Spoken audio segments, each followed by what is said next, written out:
pues como una participación en la pasión de Cristo. Lo que tenían que haber sido 6, 7 sesiones, 10 sesiones de 3 horas cada una, 3 horas y media, pues se han transformado en 3 años de sesiones. Y 3 años que vamos ya para el 4. Es muy duro, pero un alma vale la pena todo este sacrificio. Porque si esta persona con todas estas gracias no se convierte, su destino final, salvo que se arrepienta, no puede ser otro que el infierno. Pero no solo el padre Fortea cree que detrás de los problemas de Marta está el diablo. El equipo de investigación ha conseguido que se pronunciara sobre este caso el exorcista oficial del Vaticano. Esta es su opinión. È un caso di media gravità, non è un caso dei più gravi certamente, e quindi penso che una persona così in 2-3 anni di esorcismi possa arrivare alla liberazione. Posesión diabólica o enfermedad mental. Se está sometiendo a Marta a una tortura innecesaria y lo que todavía es peor, a ella se le puede estar perjudicando por evitar que siga un tratamiento psiquiátrico. Vamos a abordar ahora mismo estas cuestiones en el especial investigación El exorcismo de Marta y en el posterior debate en el que vamos a contar con el padre Fortea, con psiquiatras que conocen el caso de Marta y con testigos de esas sesiones de exorcismo que ustedes han visto. Volvemos justo en 3 minutos. No se vayan.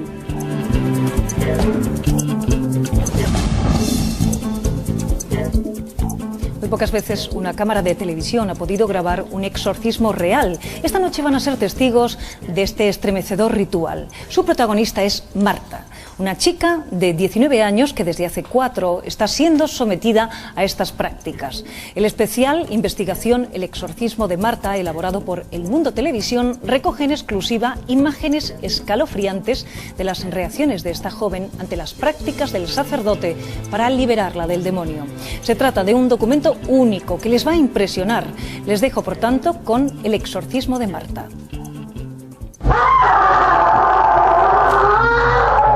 Deus Sulcionum Domine. Aparentemente, esta joven lleva 4 años poseída por Satán. En el nombre de Jesús.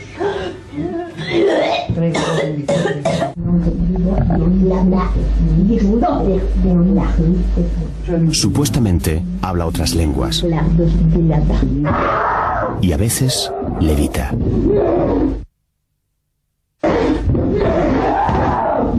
Desde hace años se está sometiendo a exorcismos. Lo anormal de su comportamiento ha hecho que incluso la máxima autoridad del Vaticano en la materia se haya interesado por esta posesión demoníaca. Están a punto de conocer la estremecedora historia de una mujer a la que llamaremos Marta.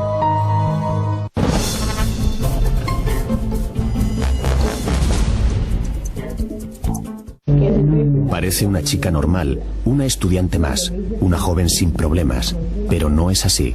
Esta adolescente a la que llamaremos Marta para preservar su intimidad, lleva años sufriendo los ataques del demonio.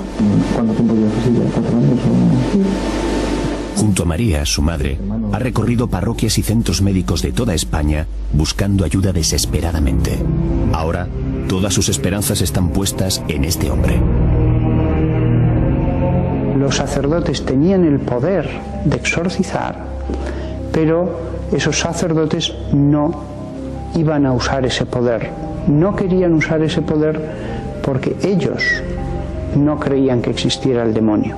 A veces yo he pensado que tendría que rezar a Dios para que algunos de estos sacerdotes quedaran posesos y así se convencieran de que realmente pues existe. Este hombre es el padre Fortea, el exorcista más conocido de nuestro país. Su misión es rezar por las personas que están poseídas por el diablo y ayudarlas a derrotar al príncipe de las tinieblas. Intelligete Deus Jacob, intelligite incipientes in populo. Después de terminar sus estudios de teología y demonología, el padre Fortea comenzó a practicar exorcismos. Es uno de los 8 clérigos que ejercen este ministerio en España. El agua bendita, las reliquias y la oración son sus únicas armas. Hay demonios mudos y hay demonios locuaces. Hay posesos que quedan en una total inactividad y apatía. Hay demonios furiosos. Hay ocasiones en que son niños los que quedan posesos, otras son personas ancianas, personas con gran cultura, personas incultas, personas creyentes y personas que eran ateas, también quedan posesas, cristianos y no cristianos. Fortea se ha enfrentado a cientos de posesos de todas las edades. Actualmente trata a Marta. Nos interesamos por su caso y le pedimos al sacerdote que nos deje asistir a varias sesiones. Nos acompañarán periodistas, expertos y psiquiatras. Queremos comprobar cómo el diablo se manifiesta, supuestamente, a través de ella.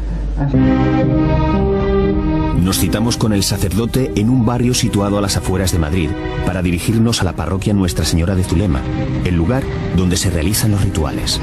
Después de una hora de viaje, llegamos a esta urbanización privada. Aquí viven pocos vecinos y esto ayuda a mantener en secreto la identidad de la joven. Es el lugar ideal. Esta es la iglesia en la que el presbítero realiza los exorcismos. Acompañamos al exorcista hasta el sótano. Bajamos las escaleras que nos llevan a la cripta del santuario. Detrás de la puerta, todo está preparado. Sobre el suelo se ha dispuesto una colchoneta. Al parecer, el comportamiento de la chica es muy agresivo cuando entra en trance y podría hacerse daño. En otro de los rincones de la bóveda, el cura tiene una imagen de San Miguel Arcángel. Este es el ángel que desde el principio de los tiempos lucha contra Satanás para librar del pecado a los hijos de Adán. Mientras espera a Marta, el padre Fortea termina de preparar las armas con las que va a luchar contra los demonios. A los pocos minutos llega la supuesta endemoniada acompañada de su madre. Hoy la sesión va a ser diferente. Las cámaras van a ser testigos de lo que ocurra. Marta está tranquila. Cuando termine el ritual, no se acordará de nada. Siempre me hacen la pregunta esa, no sé por una razón, se me olvida. Mientras se prepara, el exorcista se retira para rezar. Le pide a Dios que libere a Marta de su tormento. Tanto el cura como la poseída están cansados de todo esto. Durante 3 años, este proceso se ha repetido más de 200 veces y la endemoniada no ha quedado libre. Saben que el exorcismo que está a punto de comenzar supone, al igual que otros, una dura prueba. No seremos los únicos testigos. Periodistas, un ex sacerdote, un psiquiatra y otros expertos darán fe de las inquietantes escenas que nos disponemos a ver. La joven está a punto de entrar en trance. Tiene claro que una vez más el demonio va a hablar por su boca. El exorcista empieza a leer los salmos para que los demonios se manifiesten. A partir de ahora comienza una supuesta batalla entre el bien y el mal. Ya ves, te has convertido en juguete de todos. Por el nombre de Jesús te has convertido en juguete de todos. Un juguete.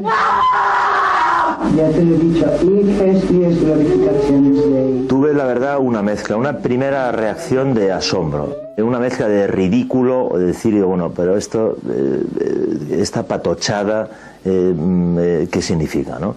Tengo delante a un sacerdote que está desarrollando una actuación profesional que desde el máximo respeto yo afronto con ausencia absoluta de fe. Lo que a mí me ha llamado la atención y donde hay un punto de incomprensión por mi parte, que es cómo esta niña está durante cerca de 2 horas o 2 horas largas que duró esa sesión, emitiendo unos sonidos guturales que procedían de su garganta, descomunales. Interceder por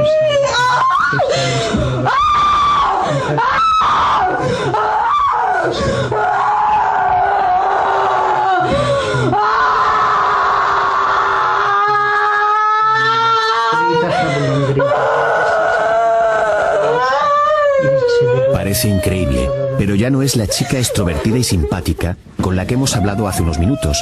Ahora es otra persona. Su cara solo irradia odio. Marta está fuera de sí. No para de retorcerse y casi no pueden con ella. María, la madre de la chica, no tiene fuerza para sujetarla. El exorcista, con sus rezos, intenta que todo acabe lo antes posible.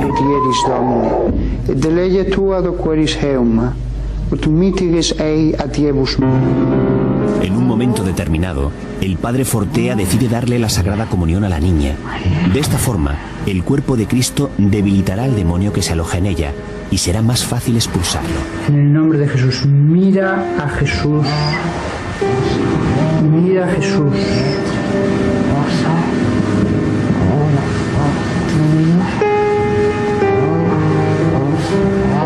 Pero se resiste. Eres tu fuerza. Eres tu fuerza. María, vuelve aquí. Vuelve aquí en el nombre de Jesús. Vuelve. Vuelve en el nombre de Jesús. Marta asiste a misa todos los domingos y festivos. Por eso resulta curioso comprobar cómo en este momento huye de la comunión como si de un monstruo se tratase.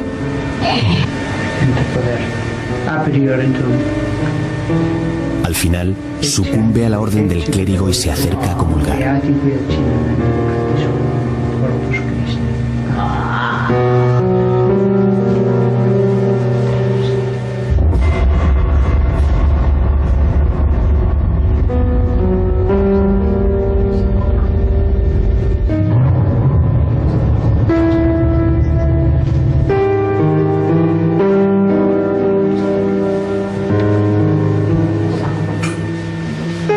Marta está cada vez peor.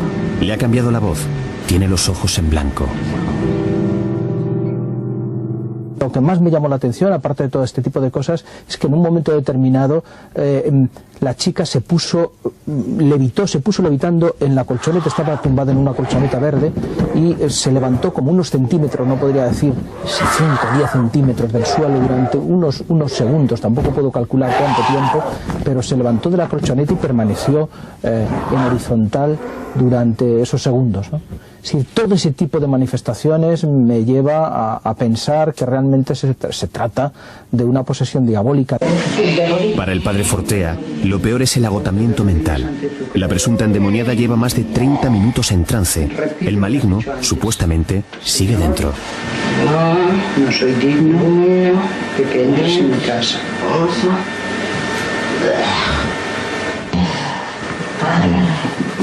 El sacerdote tiene que descansar y se retira a orar.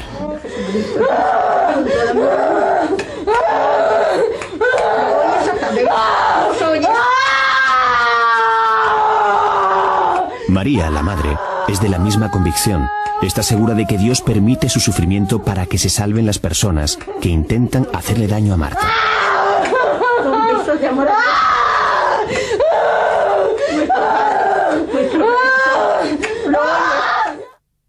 La madre de vez en cuando reza en voz alta y participa en el ritual. Abre los ojos y mira a la Madre de Dios. Abre los ojos y mírala. ¿Por qué no la miras? No quiero. ¿Por qué? No. Responde. No. Responde. No. Fortea deja que lo haga porque asegura que el amor de la mujer tortura al demonio. Los oyes. Son besos de amor. Yo seguí sobre todo la figura de esa mujer, una mujer que yo encontré sufriendo realmente y sin saber a ciencia cierta lo que le ocurría a su niña, o convencida de que esa niña estaba poseída. Yo confieso que estuve llorando en algún momento durante el exorcismo, y precisamente por la madre, ¿no? La madre, yo me ponía en su piel, yo como padre también me ponía en el piel de aquella madre que estaba ahí al pie de aquella chica, guapa, joven, con un porvenir por delante, y la madre se dirigía a su propia hija como si fuese un ser extraño, como si fuese un diablo realmente, ¿no? Era una auténtica representación de la dolorosa, ¿no? San Jorge, San Miguel, San Gabriel. La niña se revela. Aquí, están aquí, están aquí, están aquí. No me puedes hacer nada. No me puedes hacer nada. Dios me protege y la Virgen Santísima está conmigo. Reacciona con odio a las oraciones de una madre desesperada que ha puesto toda su fe en manos del padre Fortea. Este demonólogo tiene su propia página web dedicada al diablo. Diariamente Diariamente contesta a cientos de consultas e intentan ponerse en contacto con él supuestos posesos de todos los rincones de España. Hay que decir que de donde más casos llegan, sin ninguna duda, geográficamente hablando, es de Galicia. En Galicia hay mucha práctica de la brujería desde hace ya muchos siglos, es algo casi folclórico y es un lugar donde especialmente pues la práctica de la brujería hace que aparezcan más casos de posesión y nos lleguen muchos más casos que de otras partes de España. Hacia Galicia encaminamos nuestros pasos. Se trata de una región donde las supersticiones y curanderos proliferan más que en otras partes de España. También los casos de presuntos endemoniados. En el santuario de Nuestra Señora del Corpiño, en Pontevedra, se celebra desde el siglo XIII una oración para diagnosticar si una persona está poseída. El padre José Don Sion es el presbítero que celebra el ritual. Cada fin de semana después de la Santa Misa se montan estas colas para recibir su bendición. El sacerdote coloca las reliquias en la cabeza de cada feligrés esperando reacciones.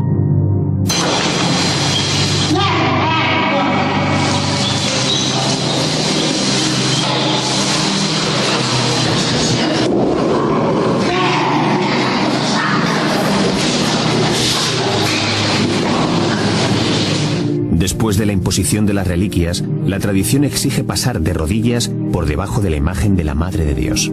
Por esta parroquia de Nuestra Señora del Corpiño pasan semanalmente cientos de personas que esperan recuperarse de los males que les afligen.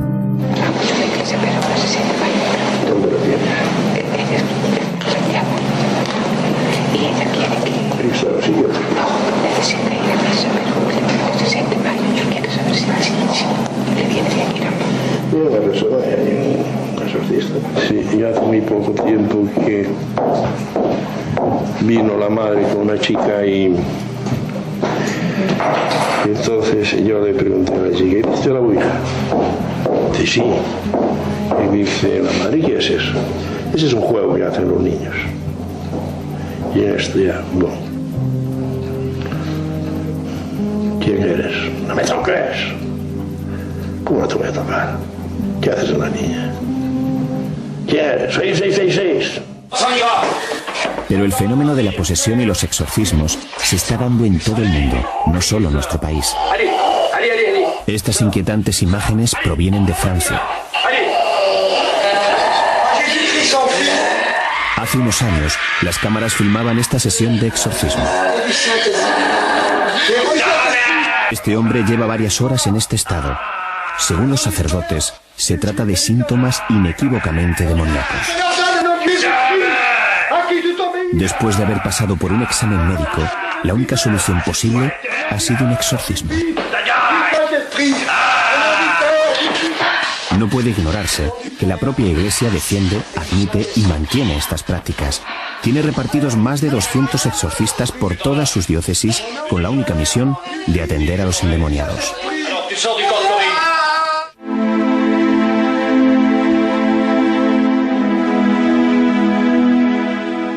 La Iglesia Católica ha publicado un manual de exorcismos que solo pueden utilizar los sacerdotes. En él se destaca la necesidad de que los pacientes sean examinados previamente por psiquiatras. Sin un examen profundo por profesionales de la medicina, la Iglesia no puede actuar. El caso de Marta es precisamente de manual. El padre Fortea está convencido de que lo que le ocurre en la cripta no tiene explicación científica. Todo se debe a Lucifer.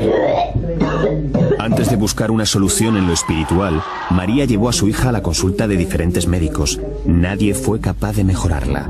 El padre Fortea no ha tenido inconveniente en invitar a sus sesiones a varios entendidos en la materia. El catedrático en psiquiatría, Antonio Higueras, es uno de los profesionales que ha estudiado este caso detenidamente. Atraído por lo paranormal, el doctor Higueras conoció a Marta durante uno de los exorcismos. Llevó su caso al Consejo de Psiquiatría del Hospital de Granada. Después de revisar los informes, afirma que el problema está en su cabeza. En otras palabras, Marta está enferma. Marta tiene un trastorno, creo que tiene un trastorno, e intuyo que detrás del trastorno de Marta la madre juega un papel importante. Hasta ahí me atrevería. Lo demás sería altamente especulativo por mi parte. No todos los psiquiatras que han pasado por la parroquia de Zulema tienen el mismo diagnóstico. La madre colaboraba en las oraciones que hacía el sacerdote. En algunos momentos, digamos que tomaba el relevo. Interpreté que, como había ella acudido a otras sesiones, pues ya sabía cuál era el procedimiento y de alguna manera lo continuaba ella misma. Pero no vi ningún comportamiento anormal que se saliera de lo que podría parecer que estaba dentro del guión. Y desde luego en ella misma comportamientos extraños no vi ninguno. ¿Enfermedad o posesión? Hay solo un fenómeno que me llamó poderosamente la atención. Todo el tiempo que estuvo en este estado de trance, Marta tenía lo que nosotros llamamos una crisis oculogira, el ojo girado, mostrando la esclerótica, mostrando la parte blanca del ojo. Todo el tiempo Marta permanece con el ojo girado. Es mucho tiempo.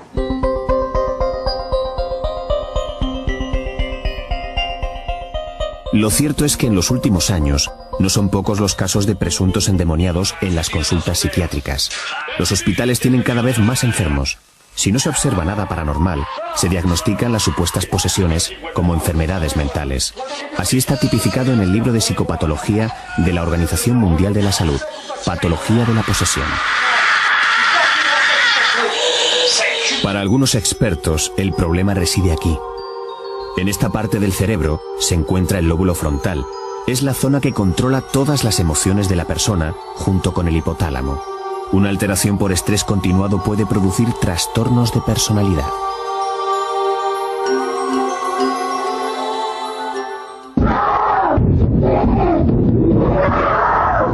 ¿Es este el caso de Marta?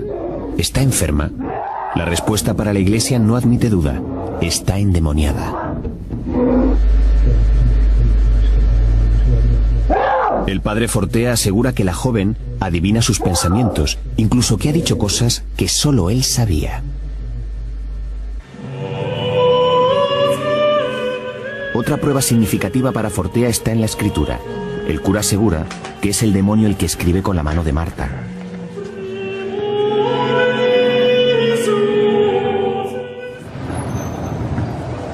Acompañamos al sacerdote a estudiar los textos que guarda celosamente en este maletín. No se los deja ver a nadie. Hoy ha hecho una excepción. Gracias a la caligrafía se pueden descubrir importantes aspectos de la personalidad. José Javier Simón es perito en grafología y calígrafo. Ha trabajado durante años con el juez Baltasar Garzón. Queremos que nos ayude a desvelar los enigmas de estos manuscritos. ¿Son estos escritos obra del demonio?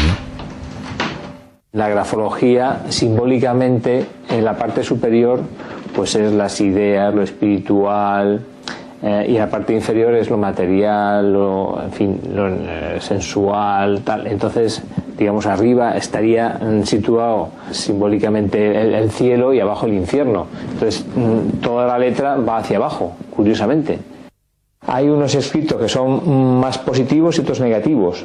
Estaríamos hablando del bien y el mal, ¿no? Entonces los escritos que están canalizados por el bien no son descendentes las líneas, sino son horizontales o incluso ascendentes o muy ascendentes, y en cambio los que tienen mensajes más negativos, las líneas caen en el papel. Subyace una personalidad en todas las escrituras, o sea, son de la misma persona, pero hay en la forma hay algunas que, bueno, podrían corresponder a otro tipo de espíritus que hayan poseído, porque esa es la teoría, ¿no? Cordero de Dios.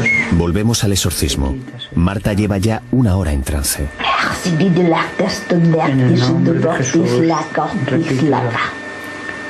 repítelo, predicador.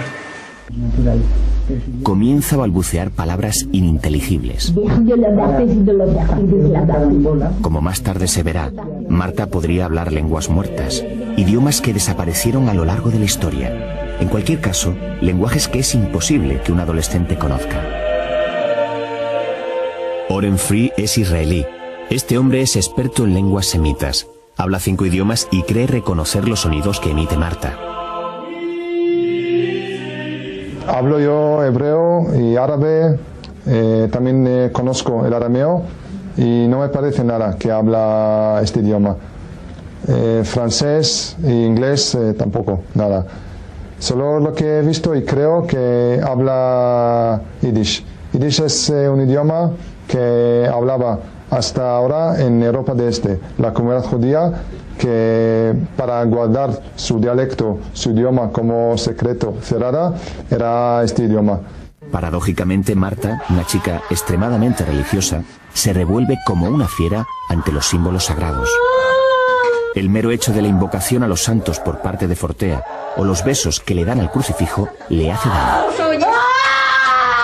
No pienso que él pretendiera engañarnos. Es decir, ya no solamente sus palabras, sino su mirada, incluso cuando hablaba con nosotros, parecía suplicar fe o comprensión ante todo lo que él estaba llevando a cabo.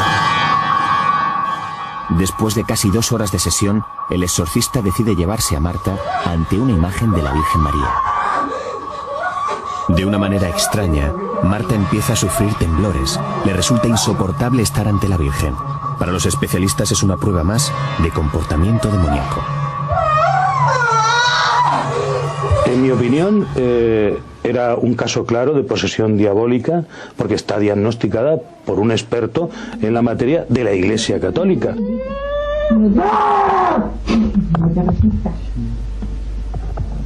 Yo no noté en la conversación que tenían conmigo pues que se les fuera la cabeza o que estuvieran en una situación especialmente trastornada. Han pasado 3 horas desde que Marta entró en trance. El padre Fortea decide finalizar la sesión para que la adolescente vuelva a su estado normal. Solamente tiene que dejar de invocar al demonio. A los pocos minutos, con la voz totalmente normal, con los ojos sin ningún tipo de molestias, a pesar de haber estado horas en blanco, Marta empieza a hablar como si nada hubiera ocurrido. No, ha salido todo fenomenal. ¿De la cabeza? ¿No tiene molestias en la garganta? Esta semana he estado todo así. No, digo ahora, después de... 1, 2, 3, 4. Yo me quedé anonadado como esta chica empezó a hablar con un tono de voz absolutamente normal.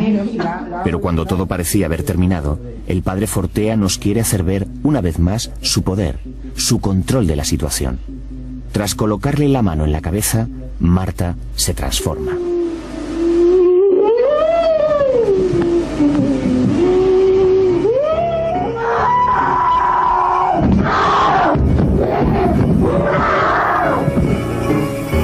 En los últimos años han proliferado ejemplos que hablan de un renacimiento de la cultura demoníaca.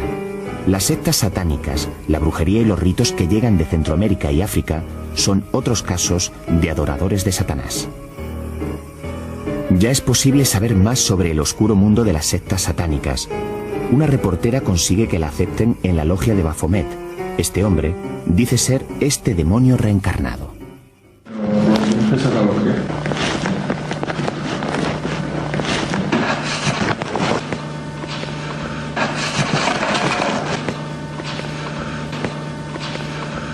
La finalidad de la Orden Illuminati es otorgar claves a los adeptos o miembros para que puedan realizar un trabajo interior y descubrirse a sí mismos, su Dios interior. Y ya está, no hay otra historia. Y ese Dios no tiene nada que ver con el Dios dogmático de cristianos, musulmanes, etc. Es un Dios adogmático, libertario, luciferino.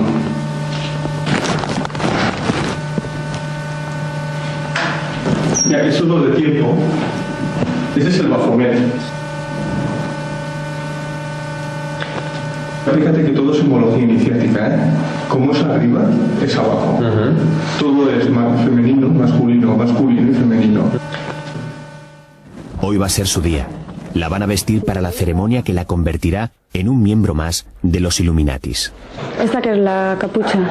Sí, es que me voy a probar yo. Con mi cabezón. Es que no había de nosotros. ¿Y que son más pequeñas? Sí. Si no me si me va a esperar. Vamos a hacer una cosa. Pues María Rosa y yo. No, la túnica es enorme, vale. Si tienes frío no te quites la ropa. Yo no me la quito. ¿Por encima de esto? Sí, ¿no? Si puedes vestirte con ella encima, sí.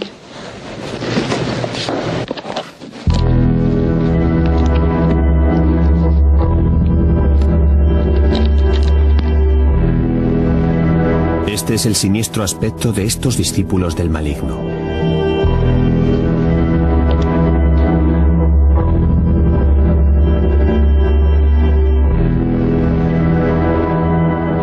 La reportera tendrá que esperar durante 10 eternos minutos hasta que todo esté preparado.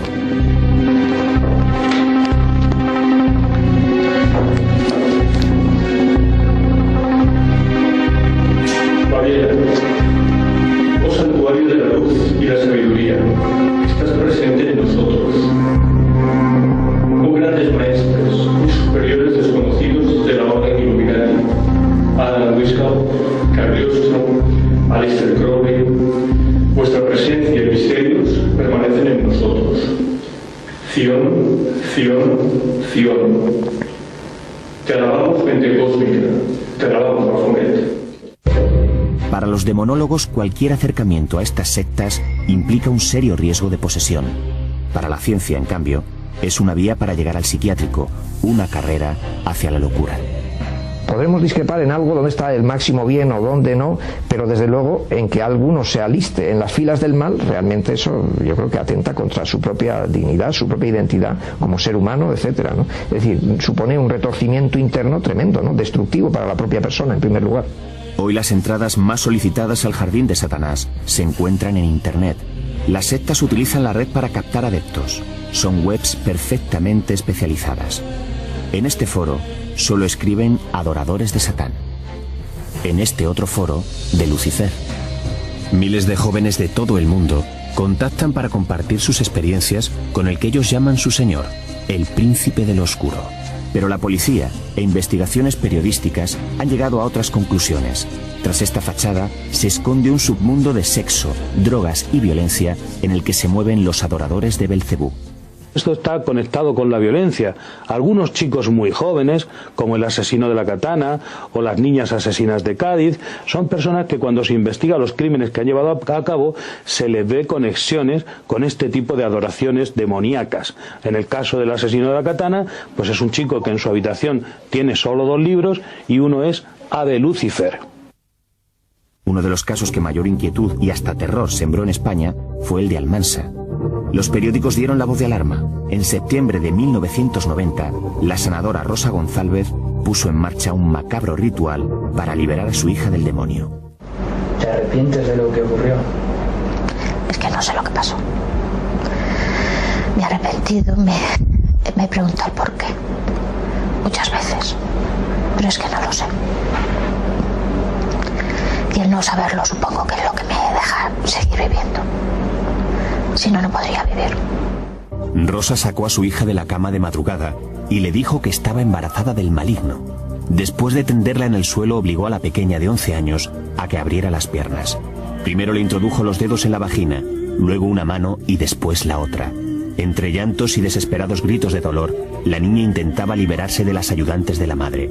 La curandera, llevada por la locura, empezó a extraerle de su delicado cuerpo los ovarios, los intestinos y la vagina. Mientras asesinaba a su hija, Rosa hacía cantos de alabanza y llamaba cabrón al supuesto hijo del demonio. La pérdida de sangre y un misericordioso shock provocó la muerte de la pequeña Rosy. El periodista Alfonso Egea tuvo acceso a las terribles fotos que siguen siendo secreto de sumario y no es posible mostrar. Esa escena era la cosa más macabra que he visto pero en muchísimos años. Las mujeres desnudas habían roto los muebles y las ventanas de la habitación a patadas y se estaban revolcando en el suelo con los clavos y los cristales que habían quedado. Había sangre, había cristales, clavos, había heces que habían utilizado, heces de ellas mismas para untarse todo el cuerpo. Es realmente indescriptible. No recuerdo una escena de un crimen, ni siquiera la escena de un presunto ritual tan macabra ni tan horrible como la de aquella noche. ¿No has vuelto a practicar ninguna imposición de manos ni curanderismo? No. Eso me llevó a perder a mi hija. Y no. Ni lo hago ni lo haré jamás. Jamás. A menudo, los adoradores del diablo van a la caza de los más débiles.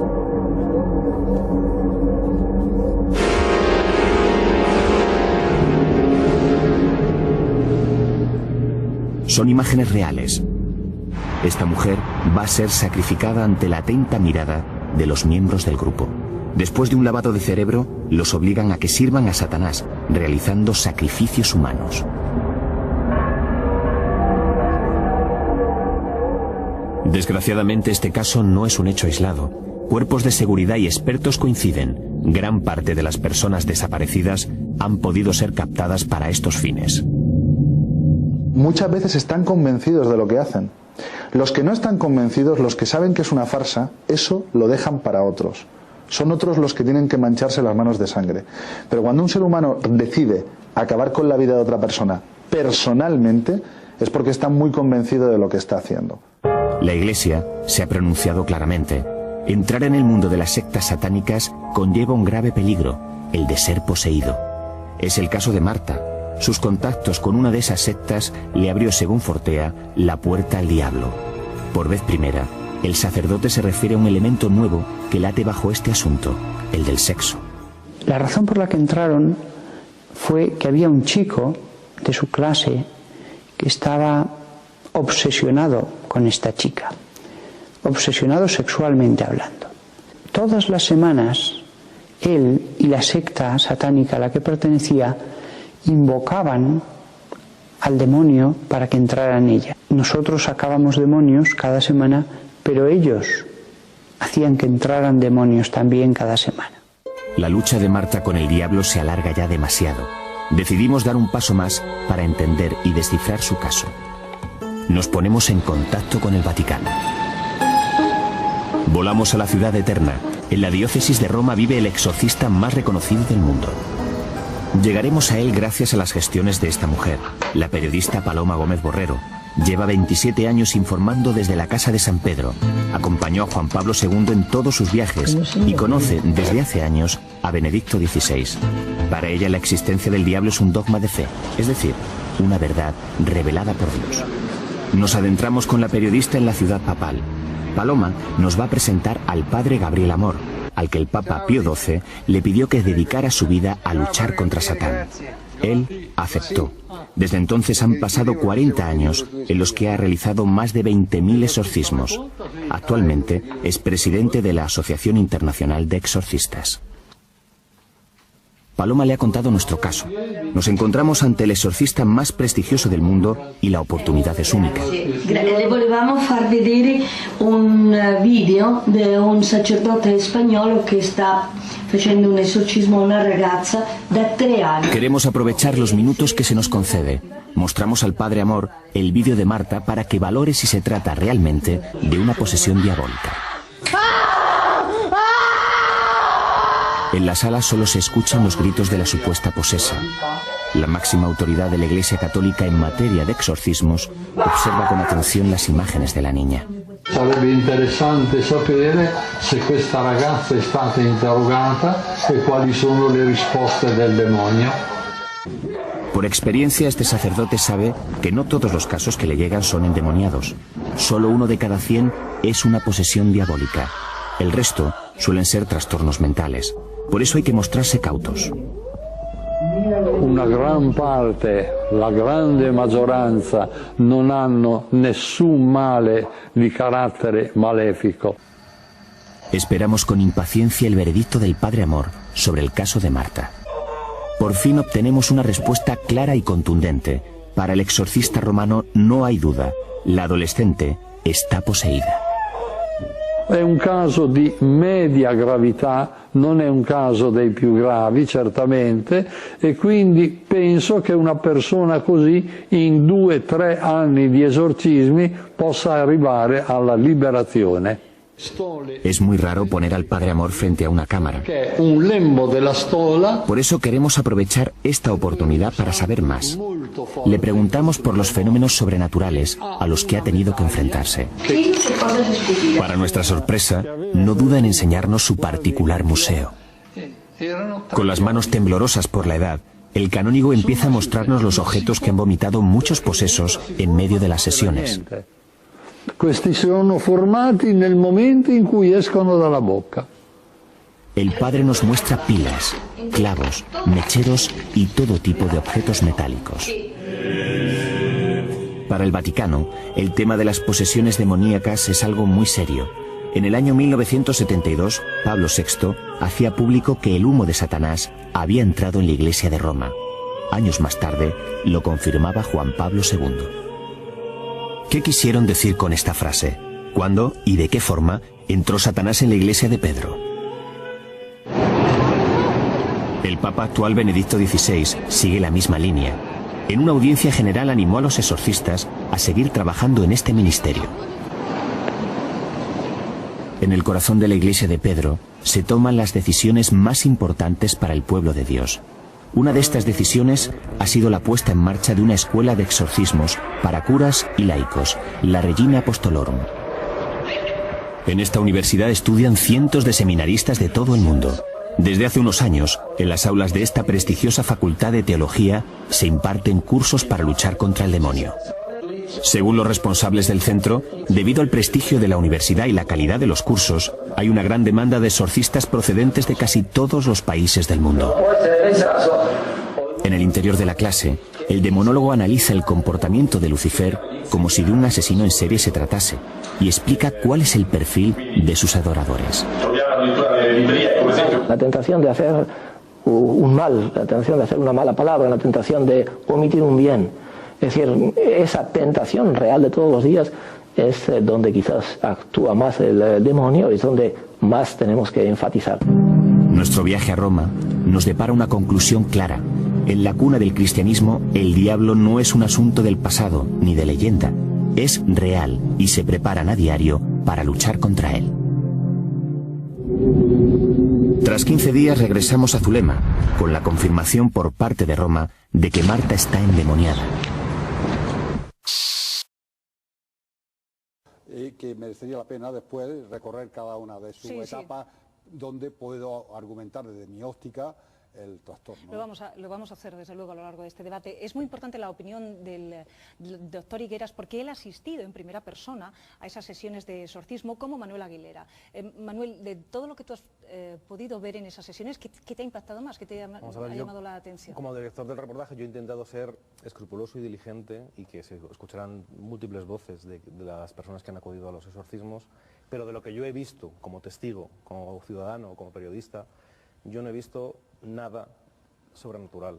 Yo he visto una puesta en escena muy cuidada, muy encaminada a impresionar a los asistentes a ese ritual de exorcismo, pero yo me he desnudado, he ido sin ningún prejuicio, me he desnudado mentalmente y sin prejuicio a ver ese exorcismo, pero no he visto nada realmente sobrenatural. Ahora, sí que te impactaba, porque no le encontrabas una explicación biológica, el hecho de que ella estuviera durante mucho tiempo con los ojos hay una explicación que lo ha comentado también. Hay un término científico para eso, que no recuerdo, pero bueno, todo el mundo decimos los ojos en blanco, ¿no? Es verdad que durante todo el tiempo del ritual la chica tiene los ojos en blanco y es cierto que se pasa casi todo el ritual gritando, o sea, 3 horas, más o menos, bestialmente, y que cuando acaba tuvimos una conversación con ella y que su voz no tenía ningún recuerdo.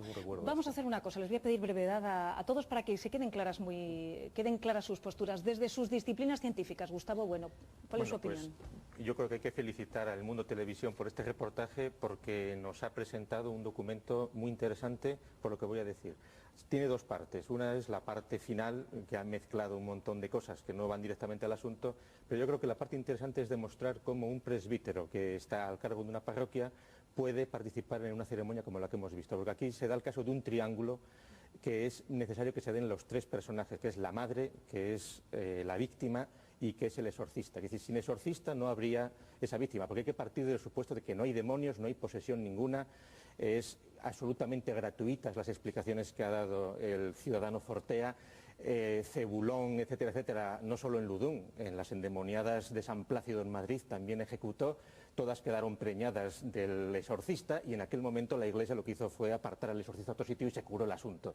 Aquí seguramente esta pobre chica, si el ordinario de la diócesis ve este asunto y no hace nada, será cómplice de lo que está haciendo el señor Fortea, porque están alargando una situación casi de tortura psicológica a esa pobre muchacha que efectivamente es como una máquina. En cuanto le presentan la cruz o su mamá dice la Virgen, pues reacciona como la hemos visto. Entonces la situación es muy interesante porque ha demostrado pues a qué grado pues de realidad ha llegado la Iglesia Católica por parte de personas que están dentro, que no son marginales. Pedro Amorós. Una cosa, porque es que el obispo de Alcalá de Henares sabe de estas sesiones, lo puedo certificar. Sí, Incluso ha visto un segundo, el vídeo. Manuel, ahora nos precisas, por favor, Pedro. Bueno, yo quería decir, quizás un poco al hilo de lo que decía Gustavo, también felicitar al Mundo por el magnífico reportaje que ha hecho, dejando claro lo que podría ser, y subrayo, podría ser una posesión.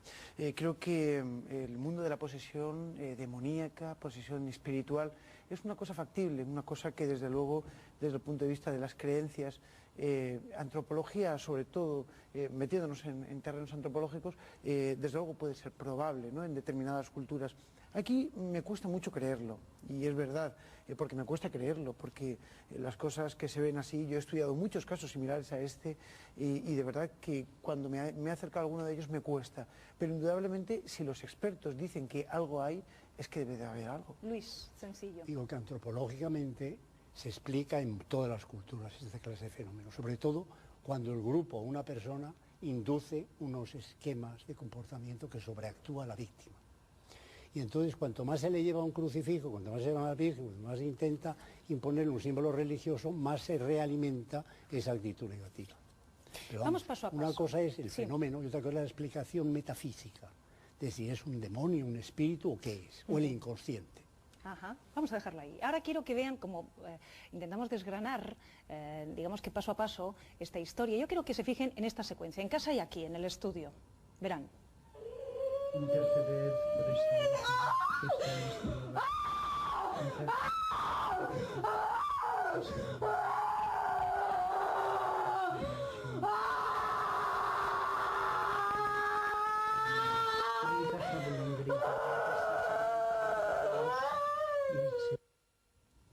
Esta es la reacción que tiene Marta ante las oraciones que forman parte del ritual del exorcismo. Doctor, desde un punto de vista psiquiátrico, incluso neurológico, ¿se puede explicar eso que hemos visto? ¿Esa reacción de ella? Si me permite, Teresa, creo que es absolutamente crucial remontarnos un poquitín antes, porque esta situación no es el punto de partida y me parece muy importante. Hay toda una fase en la ceremonia que yo asistí y quiero aprovechar un breve paréntesis de expresarle mi agradecimiento al padre Fortea, que me dio una oportunidad absolutamente poco frecuente para que un psicopatólogo pueda acercarse al fenómeno de esta magnitud. Bien, y desde el respeto, desde luego, le digo todas estas consideraciones. Hay toda una fase inicial de una amplia escenografía, coincido ampliamente con el periodista, pero muy por encima de lo que se ve en el vídeo. En el exorcismo que yo asistí 3 años hace, pues la escenografía era todavía mucho más luminosa, es decir, estaba la iglesia semioscura, había una cuarta de incienso en el suelo, 4 cirios encendidos y empieza una fase de calentamiento, de rezos muy reiterativos, de inducción progresiva, como la ritmicidad sincrónica de la percusión, de los ritos afrobrasileños y en definitiva pasan 10 o 15 minutos hasta que se produzca esto. Es decir, hay toda una fase de inducción, de calentamiento, hasta que emerge la crisis claramente inducida y este es el arranque de la crisis. En este momento aparece una crisis, un estado de trance, en el que están todos los elementos típicos de un estado de trance disociativo, como es la agitación, como son los movimientos incoordinados, estereotipados, como es un estado especial de conciencia donde hay poco control sobre el entorno y una atención muy selectiva y muy focalizada sobre el conductor de la sesión. Según la doctrina de la Iglesia Católica, hay una serie de señales que apuntan perfectamente sobre la veracidad o no de si una persona se encuentra víctima de una posesión demoníaca. Quiero recordar que uno de ellos es hablar, y uno de estos síntomas es hablar idiomas desconocidos, lo que se llama lenguas muertas.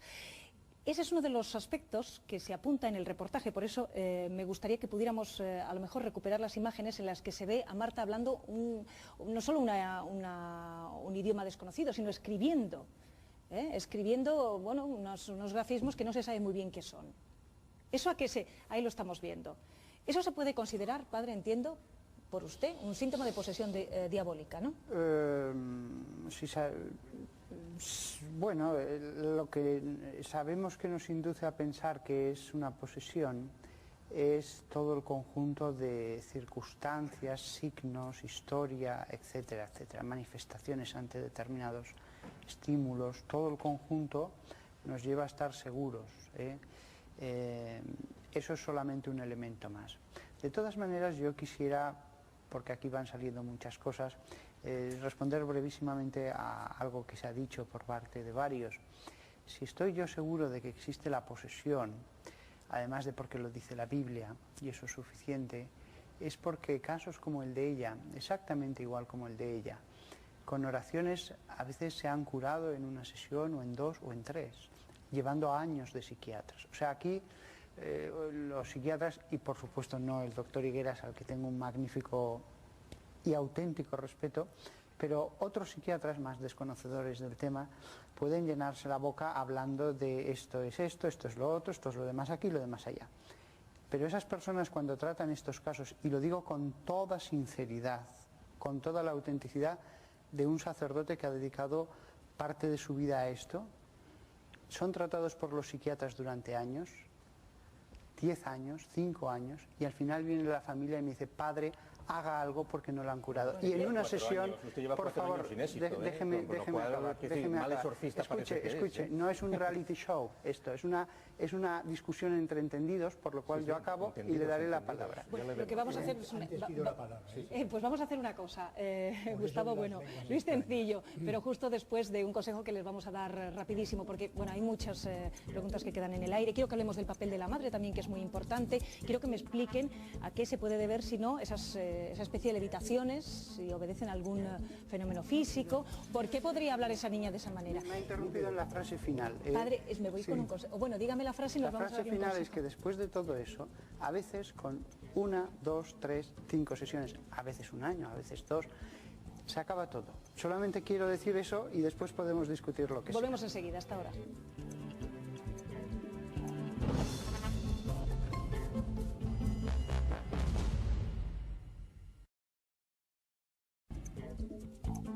Antes de estos consejos, recuerden ustedes que estábamos hablando de esas lenguas muertas que presuntamente habla Marta, y Luis Sencillo nos quería apuntar algo. Que se olvida que San Pablo en la Comunidad de Condito habla de la glosolalia, que es hablar lenguas extrañas, y que lo tiene como un carisma. Y yo he visto en una secta en Salamanca cómo se tiraban al suelo algunos mismos y empezaban a hablar lenguas extrañas, y eso no era posesión. Pero ¿cómo se puede...? Y eso no era posesión. San Pablo habla de lenguas extrañas y interpreta las lenguas como un carisma. ¿Y qué explicación le podemos podemos dar a dar a esto? esto? Entiende y dice, son Claro, lenguas ¿y qué explicación le damos? San Pablo habla de lenguas extrañas y no tiene como carácter diabólico, sino al contrario, como posesión del Espíritu Santo. Como gran habilidad mental, ¿no? No. Como una inteligencia sublime. Que se vuelve instrumento el fiel de ese espíritu que habla por lenguas. Es que precisamente hablamos de la diferencia entre el don de lenguas y la glosolalia. El don de lenguas no es esa es la glosolalia. Está emitiendo ruidos extraños que nadie identifica y que alguien dice es arameo, sánscrito, es más parecido. Hay una persona que sí que ha identificado como el yiddish, como un dialecto posiblemente. Una sílaba, dos cosas, y unos ruidos informes que han hecho que es mucha imaginación decir que está hablando lenguas extrañas. Pero bueno. El yiddish es una mezcolanza de polaco, de hebreo, de alemán y de arameo. Bueno, otro de los síntomas... fenómeno, Teresa, es que clave y crucial porque uno de los elementos, digamos en términos más del modelo médico, para el diagnóstico de un presunto poseso es que sea conocedor de lenguas desconocidas, la xenoglosia. En nuestra terminología psicopatológica, pues glosomanía, que es lo que esta chica tiene, es una construcción anárquica, sin sintaxis ninguna, imposible de descifrar, no tiene ninguna posibilidad de transcribirse a un lenguaje lógico. Es como el juego de un bebé, es como el lenguaje de un bebé. Absolutamente arbitrario. Eso es la glosomanía. Distinto de la glosolalia, que es un lenguaje crístico, pero construido con unas reglas personales, que algunos trastornos mentales tienen, y conociendo las claves. Por ejemplo, añadir una sílaba delante de cada palabra, como hacen los niños en esos juegos, se podía entender. Vamos a ver, miren, estamos viendo otro de las supuestas señales de posesión diabólica, que es la existencia de una gran fuerza sobrenatural. Ahora estábamos viendo la escritura. Bueno, pues enseguida vamos a poder ver eso que se entiende como, pues no sé, como levitación un poco entre comillas, ¿no? ¿Qué explicación le podemos dar a eso? Bueno, explicación ninguna. Quiero decir, si vosotros hubierais logrado grabar una levitación, la noticia no sería Fortea y sus negocios, sino que sería que la ley de la gravedad ha quedado en suspensa con el móvil Marta. Y bueno, entonces hemos visto convulsiones, eso sí, son convulsiones. En la sesión que yo estuve no hubo levitación. Bueno, pero son convulsiones extraordinarias. Bueno, en las dos sesiones grabadas no hubo levitación. Subrayar eso, que es otro aspecto fundamental. Usted estuvo tampoco en a la vereda. modo alguno hubo ninguna levitación. Es decir, y es más, desde la posibilidad de verificar desde un modelo científico y repetir el fenómeno para analizarlo, había unos lingüistas, recordad el padre Fortea, en otro lado de la parroquia, que estaban grabando el discurso de la chica, eran muy jóvenes, yo los vi muy dotados físicamente y les pedí que reprodujeran esas convulsiones. No solamente las reprodujeron, sino que superaron a las chicas en todas. Y seguro que en una olimpiada habría mucha más levitación que... Ahora, hay una cosa que me parece muy interesante que apunta el padre Fortea, y es que dice que durante esas manifestaciones físicas es de destacar que ni el pulso ni el ritmo cardíaco se modifican. ¿Eso le sucedía a Marta? No, yo nunca he dicho tal cosa. Nunca he dicho tal cosa. De todas maneras, a lo dicho, yo sí que diría que, bueno, la postura de la ciencia, digámoslo así, es la de personas que, bueno, todavía siguen negándose a que hayan ocurrido milagros en Lourdes, milagros, bueno, pero, la estigmatización del Padre Pío, pero padre, no se trata de eso, etcétera. este debate, está claro. Sí, sí, no, para pero, usted, dígame una cosa, ¿para usted ella levitaba? No lo estropees más, hombre, mezclando otras cosas, que ya yo tienes quería... bastante con esto. No. Bueno, un instante, para usted, es que me interesa mucho la opinión del padre, ¿para usted levitaba ella? Yo nunca he visto levitar a Marta. No la ha visto, Nunca o sea, ¿cómo calificaría usted los movimientos físicos que observamos? Pero lo que quiero simplemente apuntar respecto a los movimientos y respecto a todos los síntomas que aquí aparecen, es decir, podemos coger esto que hemos visto, o la estigmatización del Padre Pío, o la de Teresa Neumann, o Milagros de Fátima, y también podemos diseccionarlos a la contra. La cuestión es que a veces las cosas pueden interpretarse de varias maneras, y si uno está allí constantemente, como es el caso de una familia curada en Fátima o el caso de una familia que tiene un poseso, ellos saben la verdad. Yo quería apuntar una cosa, y es que según lo he visto, porque evidentemente yo no he estado presente dentro de lo que es esta investigación, este exorcismo, yo tal como he visto en el reportaje, que insisto que está muy bien documentado en ese sentido, he observado que ahí no existe levitación alguna, pero es que tal como nosotros comprendemos la levitación, desde luego no tendríamos por qué haber entrado en debate, porque no hay levitación y evidentemente no está ahí. Existen otros síntomas bastante interesantes que no lo hemos apuntado y que sí que deberíamos haberlos tenido en cuenta. Por ejemplo, la inducción sugestiva que tiene el padre Fortea sobre la persona. Ese control del que hablábamos, y de que en un momento, mientras la chica está de pie, él le pone la mano y controla sus actos. Eso, para mí, desde mi punto de vista, tiene mucho que ver con la sugestividad, tiene mucho que ver con una inducción hipnótica, con una inducción de poder que supuestamente se produce sobre la persona. Indudablemente yo no puedo entrar, porque no conozco el caso, insisto, con todo el respeto del mundo, en que si realmente sería porque la niña estuviese poseída realmente y estuviese baja de todas sus defensas, que podría ser una de las cosas probables. Es decir, la consecuencia de la falta de un estímulo personal para autoprotegerse en determinadas circunstancias haría que el estímulo de la niña, que no quiero decir su espíritu, su estado. Metafóricamente ahí. Por supuesto. Es decir, que tú no te crees que haya dentro un espíritu inmaterial. No lo acepto. No lo acepto. No lo acepto. Pero desde luego sí que existe algo ahí. Y vuelvo a decir claro que existe un caso pues propio de psiquiatras. Que no lo acepto. Pienso que bueno, una fenomenología interesantísima. Déjenme que vaya desmenuzando otro aspecto que me parece importante. Hemos hablado de las lenguas muertas, de esa agitación física de Marta, que bueno, ya saben que según la Iglesia Católica son dos señales importantes que pueden indicar la existencia de una posesión diabólica. La tercera, es la tercera, ¿no, padre? No hay más. Es la aversión a todo aquello que represente símbolos religiosos. Quiero que vean esto, que lo recuerden. En el nombre de Jesús, mira a Jesús. Mira a Jesús.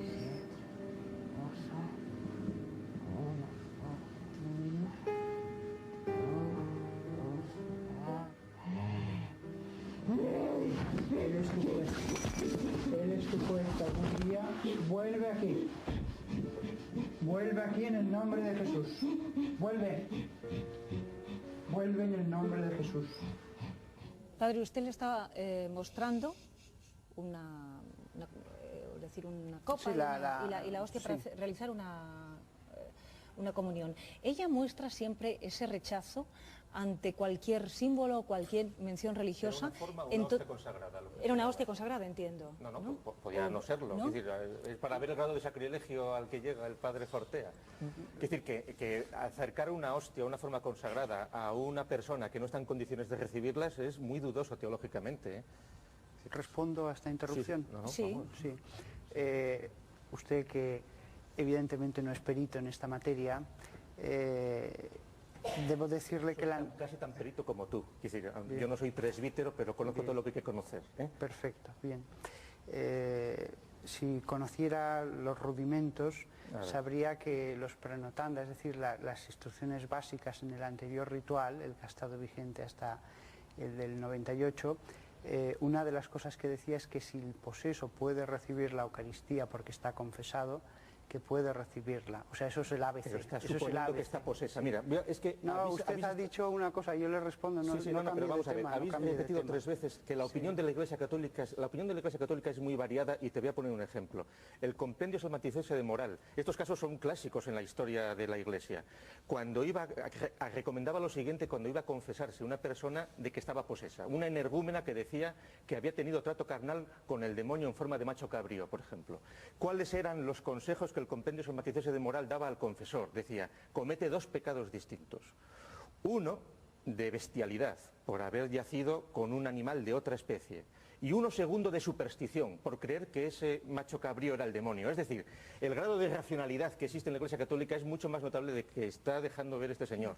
Porque quiere decir que se está acercando a unas posiciones muy propias de iglesias protestantes, de fanatismos, etcétera, que si esta es la deriva por la que va la Iglesia Católica, le auguro pues un futuro muy negro. Un instante, porque quiero que el padre me responda a eso, me parece interesante. Ella muestra ese rechazo en todo momento cuando observa un símbolo religioso, o solo en esas circunstancias durante el exorcismo. Pues lo que iba a decir antes de la interrupción es que efectivamente uno de los signos de posesión es la aversión. Lo que pasa es que si la persona comienza una vida religiosa, al final ya en la vida ordinaria sí que puede empezar a recibir la Eucaristía, a rezar, etc. Y al final lleva una vida normal externamente, esta persona va a su parroquia, nadie la conoce, y solamente ya en las sesiones de oración es cuando se manifiesta. Eso es lo que le sucede a ella. Exacto. Claro, porque ella va a misa, lo hemos contado de una forma habitual. Sí, Manuel. Yo voy a hacer una reflexión. Si, según ha dicho el doctor Higueras, Marta sufre una patología, es decir, está enferma, me gustaría saber qué tratamiento médico debería Vamos a hacer llevar. una cosa, es que me gustaría que lo dejáramos para el final, si te parece. Manuel, y yo sé que antes el doctor quería apuntarnos algo. Creo que la pregunta ha sido también crucial, y es que uno de los criterios diagnósticos en la misma terminología para tipificar un poseso de un pseudoposeso es que tenga una especial aversión hacia símbolos y elementos religiosos. Yo, padre, le puedo decir desde la más absoluta discrepancia.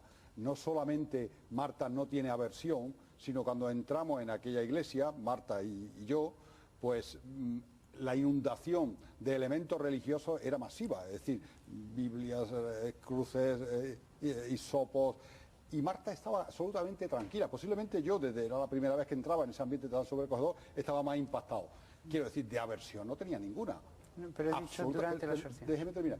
Es exactamente en la crisis, en ese estado de trance en el que se induce una personalidad alternativa, es una personalidad diferente que tiene una voz más grave, que tiene una actitud arrogante, que desafía, que no tiene nada que ver con su personalidad básica. Esa personalidad alternativa sí tiene una aversión, se permite una licencia magnífica, que es descalificar a Dios, a su ministro, a su madre y a todo el mundo de una manera terrible. Pero no existe esa aversión fuera del estado de trance. Sí en el estado de trance inducido, pero no antes. De hecho, es una persona religiosa. Y lo último que a mí me llamó poderosamente la atención es cómo alguien, desde la óptica cristiana nada más, desde la óptica católica, cómo una persona con el demonio en su interior admite simultáneamente a Jesucristo en forma de una hostia consagrada. Es decir, cómo es compatible esos dos hechos, y cómo alguien con una aversión, en un estado de claudicación y de sumisión total al final de la crisis, acepta todo. Comulga, besa el crucifijo, eso pudo... Ahí es importante, Antonio, tenerlo en cuenta y tener en cuenta lo que yo me refería antes, esa presión psicológica que hay. No por parte digamos, del exorcista en sí, que está encima. No quiero hablar de un caso concreto, quiero hablar generalizado, donde el exorcista intenta combatir lo que existe dentro, supuestamente existe dentro de esa persona para extraerlo, ¿no? Entonces existe una presión. De la misma forma que yo puedo ser más o menos, entre comillas, escéptico con algunos casos de exorcismo, evidentemente debe de existir algo ahí capaz de hacerle reaccionar. Vamos a hacer una cosa, Pedro, porque estamos dando vueltas en torno a una de las cuestiones claves de este reportaje, y es cómo se puede extraer, un poco entre comillas, a los demonios, o al demonio, en el caso de Marta eran varios, del cuerpo de alguien. 3 son las cosas que hay que preguntarle al demonio. El nombre, porque da información acerca de qué tipo de espíritu es, el número de demonios y después cómo entrar.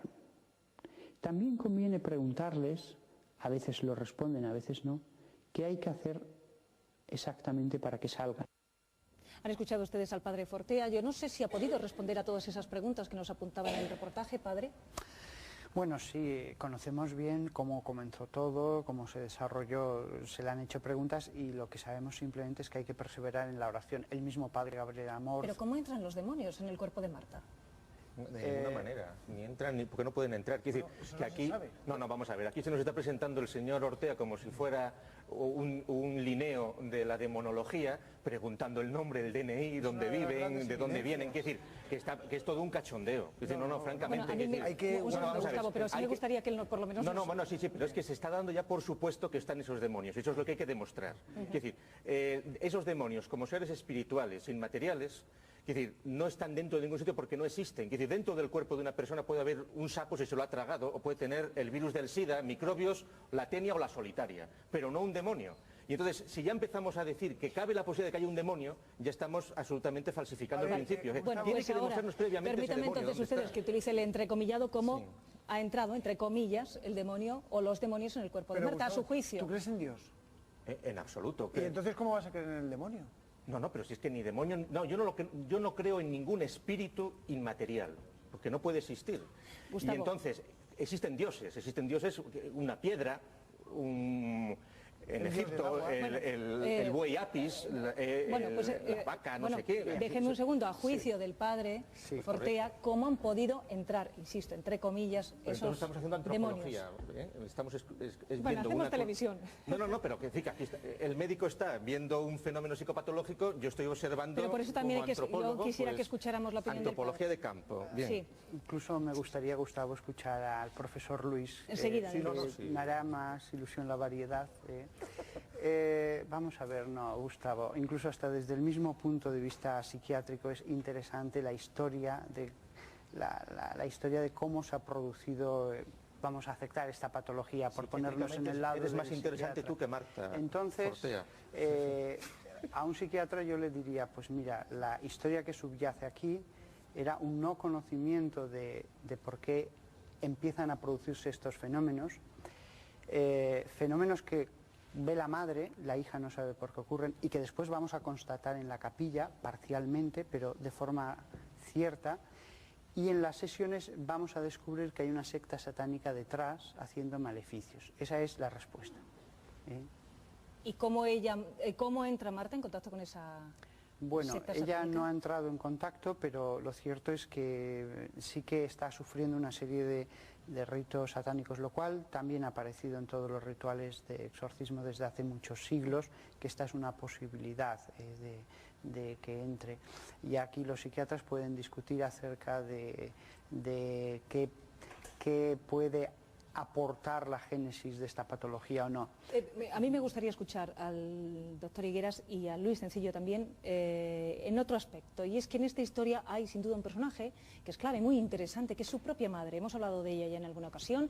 Ella lo apunta el propio padre Fortea, es quien se pone en contacto con él, quien le acompaña a todas las sesiones de exorcismo, quien incluso a veces ella utiliza fórmulas para exorcizar al demonio.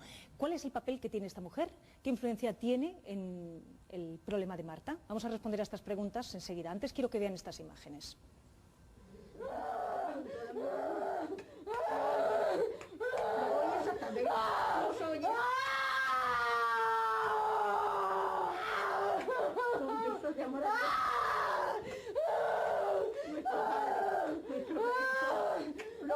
Abre los ojos y mira a la Madre de Dios.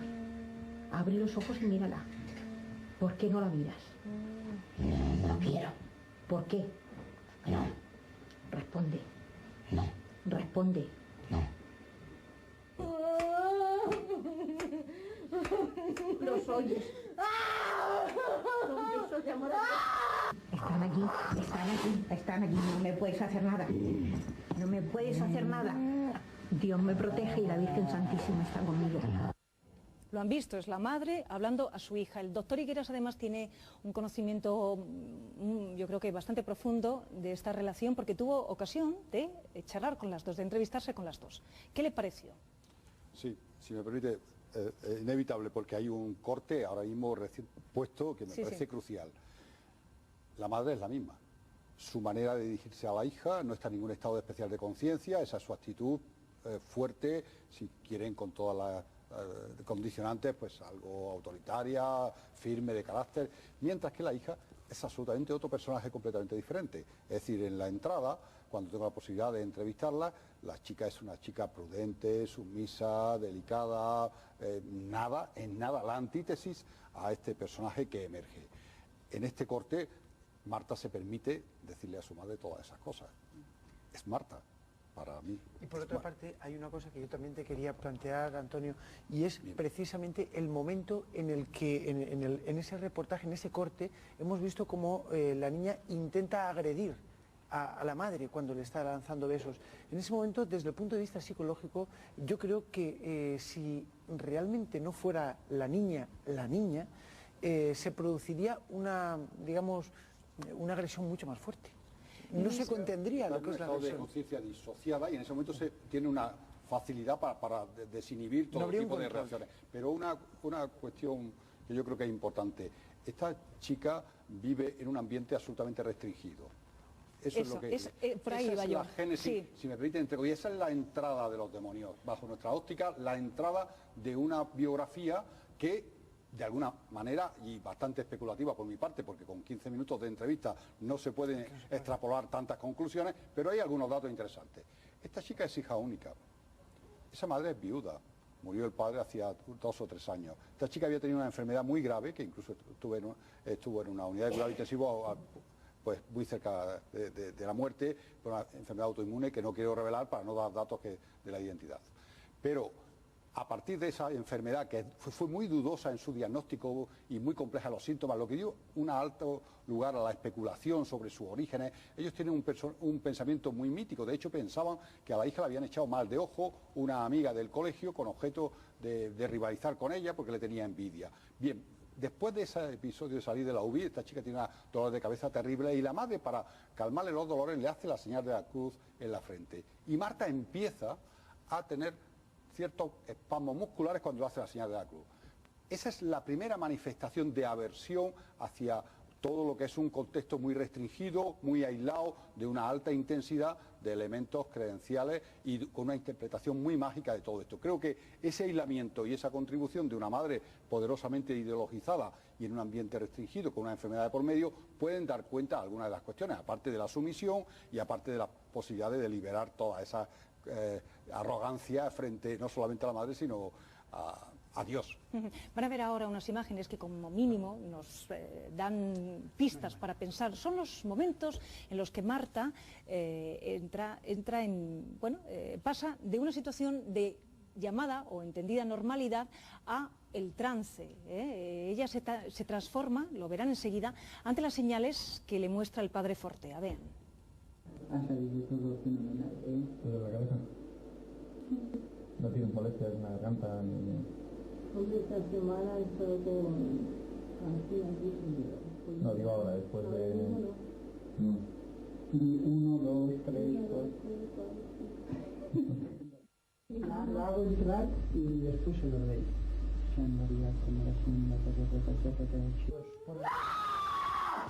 Por el nombre de Jesús, en juguete, ya te lo he dicho, en el nombre de Jesús, mírale.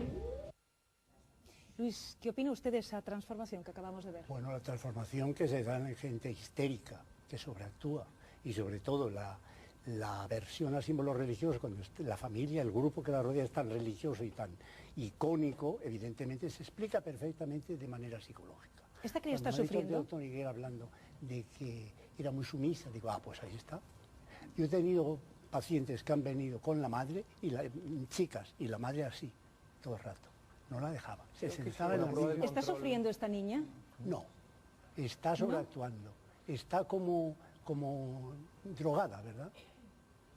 No está sufriendo. Una prueba del control que ejerce el padre Fortea sobre la chica se produce un momento estaba hablando. Ah, perdona. Está sobreactuando, está desahogándose contra la madre y contra la iglesia y contra la religión. Y además hay gente que tiene mucha aversión a símbolos religiosos y no tiene ataques de ese tipo, los tiene dentro y se aguanta. Vamos, Y cuando dice que no recuerda, ¿es verdad que no recuerda? Es posible, pero vamos, eso ya entra dentro de esa sobreactuación, de esos esquemas aprendidos por el grupo y por la sociedad que pertenece. Por acabar y pasar a la siguiente tanda de ataques, por acabar simplemente este episodio. A mí no me costaría gran cosa dar la versión, se lo digo honestamente, psicoanalista de este caso. No me costaría gran cosa. Tampoco me costaría dar una explicación solo psiquiátrica, con exclusión absoluta de cualquier otra intervención demoníaca del caso. Es más, créame no, estoy seguro de que usted está seguro de que lo podría hacer muy bien, porque el caso es un caso que he estudiado hasta la saciedad y apasionante. Ahora bien, aquí está la gran cuestión que se puede plantear ante las plagas que hubo en Egipto. Hay arqueólogos que dicen, bueno, a todo se le puede dar explicación racional, al río que se transforma en sangre, a los tábanos, a la oscuridad que hubo sobre Egipto, etc. Es decir, podemos buscar la explicación racional a las plagas de Egipto, a la aparición en Fátima o a Jesús cuando multiplicó los panes y los peces. La cuestión es que yo, estudiando con honestidad este caso, he llegado a la conclusión de que esto es lo que el Evangelio llama posesión. Solamente digo eso. Bueno, vamos a hacer una cosa porque ya estamos en la recta final y sí me gustaría que... Sí, que en los textos bíblicos de la época de Cristo se habla mucho de posesión porque era de la opinión común que había posesos. Pero eso es popular, no es revelación teológica. Bueno, una cosa, Manuel, porque en la recta final... Pentateuco no se dice una palabra de Satanás. Bueno, en la recta final sí les voy a pedir. Sobre esto, ¿verdad? Puntualizar una cosa, ¿se acuerda, padre Fortea, que en un momento nos brinda a alguno de los testigos la posibilidad de que nosotros controlemos a Marta y fracasamos en el intento de... Ponemos la mano encima de la cabeza de Marta, intentamos rezar y la niña no reacciona de la misma forma que reacciona cuando... El padre Fortea no es la solución, sino el problema, ¿no?, de Marta, entonces. Bueno, resumiendo, han pasado ya casi 4 años de exorcismo, de exorcismos continuados. Bueno, sorprende que ella no haya superado definitivamente su problema. ¿Sigue sometiéndose todavía a ellos, padre? Yo sigo orando por este caso. Yo lo que hago es orar y es una familia que me pide oración y yo lo que hago es orar. Soy un párroco orante. Si a alguien le molesta que un párroco ore por una familia que pide oraciones, pues mientras... ¿Pero a esta sesión le llamas orar o no? ¿O esa mientras parte, la no? Constitución española me siga dando ese derecho, pues lo seguiré haciendo. Y mientras el ordinario te tolere, que es más grave. Bueno, lo que les, no es sí les pido es un diagnóstico, algunos de ustedes ya lo han apuntado, pero sí un diagnóstico y un pronóstico en el futuro. El padre nos apuntaba que el diagnóstico es posesión demoníaca, y el futuro, ¿cuál va a ser?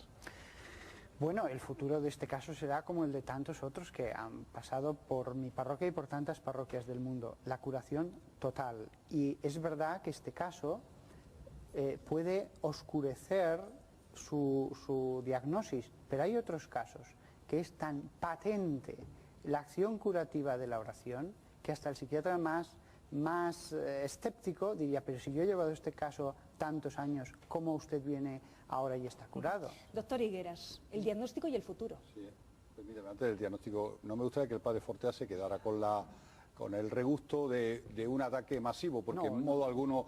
y además este debate no pretendía ser eso, en absoluto. La versión no creo discrepante de un fenómeno nos mantiene en el mismo grado de cordialidad. No, es enriquecedor, además. Yo creo que es una posición diferente de una serie de fenómenos.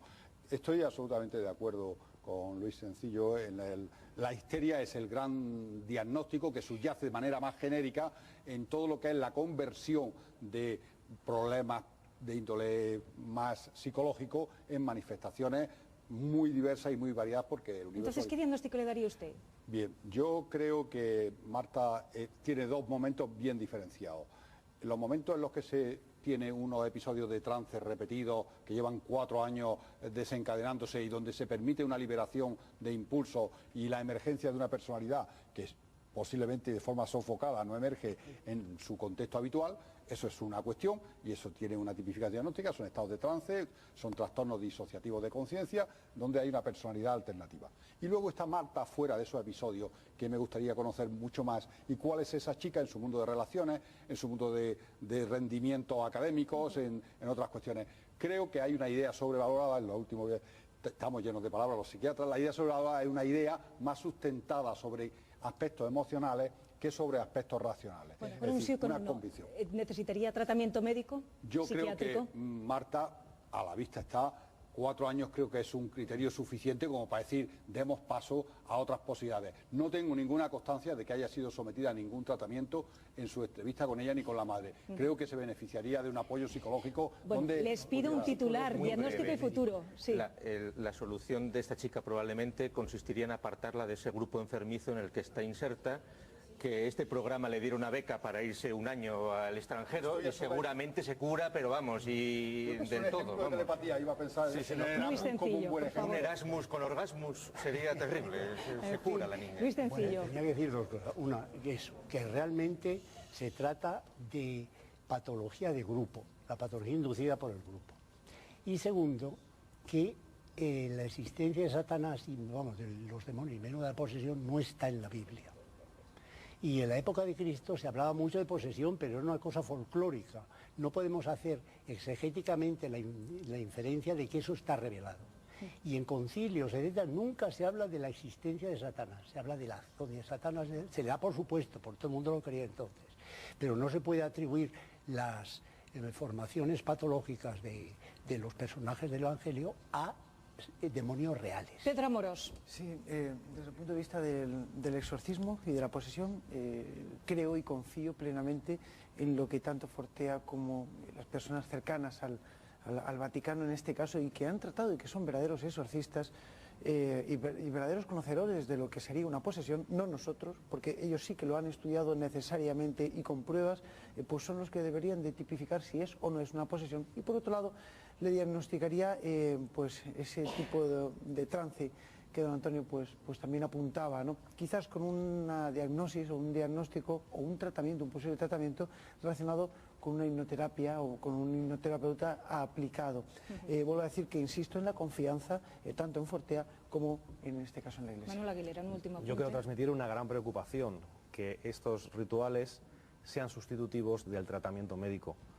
Esta es la historia del exorcismo de Emily Rose, que lo hemos podido ver en el cine hace pocos meses, que es un hecho real que pasó en Estados Unidos y por el que un sacerdote llegó a ser condenado. O sea, sería muy negativo que persistiera en el tiempo la sustitución de un tratamiento médico por un ritual de exorcismo. Bueno, yo no quiero que el padre Fortea se lleve un mal sabor de boca de este rato que hemos pasado. En algún caso, en general, a lo general, podríamos estar en caso... Bueno, pero que no, de verdad no quiero, porque delito. no ha sido en ningún caso el de este debate convertir nuestra conversación en un ataque frontal al padre, por eso casi le voy a dejar una última intervención, si lo desea. Me va a permitir que sea un poquitín más larga, ya que han sido 6 y yo soy Uy, que se nos escapa el tiempo, ¿Que padre? tengo 1 minuto?